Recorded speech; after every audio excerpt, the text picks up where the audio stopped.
Migraine एक ऐसी problem जो सिर्फ सर दर्द नहीं होती है। ये एक न्यूरोलॉजिकल कंडीशन है जिसमें दर्द के साथ रोशनी से डर, आवाज से चिढ़ और कभी-कभी उल्टी तक हो जाती है। लेकिन सवाल ये है कि क्या माइग्रेन का असली सॉल्यूशन सिर्फ दवाई है? बहुत लोग रोज पेन किलर्स लेते हैं पर फिर भी माइग्रेन वापस आ जाता है। तो आखिर माइग्रेन का असली इलाज क्या है?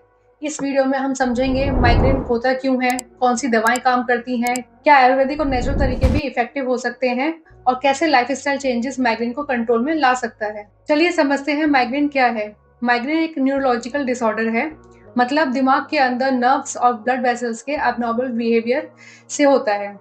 ये सिर्फ एक कॉमन हेडेक नहीं है। एक नॉर्मल हेडेक में आपको डल पेन फील होता है, लेकिन माइग्रेन में पेन थोड़ा और इंटेंस लोकलाइज्ड होता है। ज्यादातर सिर के एक साइड में होता है। पेन के साथ नोजिया, वोमिटिंग, लाइट सेंसिटिविटी यानी कि रोशनी से चिढ़ और साउंड सेंसिटिविटी यानी आवाज से प्रॉब्लम भी होती है। रिसर्च के हिसाब से माइग्रेन मोस्टली जेनेटिक और एनवायरमेंटल दोनों फैक्टर से कॉम्बिनेशन से होता है। अगर आपके पेरेंट्स को माइग्रेन है तो आप में भी चांसेस बढ़ जाते हैं। आइए अब हम इसके टाइप्स देखते हैं। माइग्रेन के कुछ कॉमन टाइप्स होते हैं, जैसे माइग्रेन विदाउट ऑरा। ये सबसे कॉमन टाइप है। सडन हेडेक आता है बिना किसी वार्निंग के। माइग्रेन विद ऑरा, इसमें हेडेक आने से पहले कुछ वार्निंग साइंस मिलते हैं, जैसे कि light flashes, zigzag lines, blurred vision या टिंगलिंग सेंसेशंस। तो आइए समझते हैं क्रोनिक माइग्रेन वो क्या है। जब एक महीने में 15 या उससे ज्यादा दिन माइग्रेन अटैक हो तब ये क्रोनिक माइग्रेन में आता है। मेंस्ट्रुअल माइग्रेन, वुमेन में पीरियड के टाइम हार्मोन चेंजेस की वजह से माइग्रेन ट्रिगर होता है।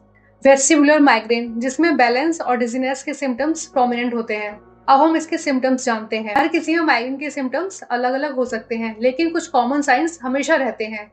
सिर्फ एक साइड में पेन, लाइट और साउंड से इरिटेशन, वोमिट या वोमिट की फीलिंग, आंखों के आसपास प्रेशर या पेन, थकान, कंफ्यूजन या फोकस करने में दिक्कत, चेहरे या हाथ या फिर बॉडी में टिंगलिंग या नमनेस, मूड चेंजेस में इरिटेबिलिटी या डिप्रेशन। कुछ लोगों को स्मेल से भी माइग्रेन ट्रिगर होता है।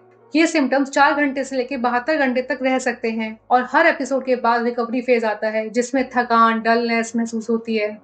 अब समझते हैं माइग्रेन होने के कॉजेस और ट्रिगर्स। माइग्रेन का एग्जैक्ट कॉज अभी तक फुल्ली समझा नहीं गया है, लेकिन कुछ नॉन ट्रिगर्स हैं जो माइग्रेन अटैक्स को बढ़ाते हैं। जैसे कि पहला है स्ट्रेस।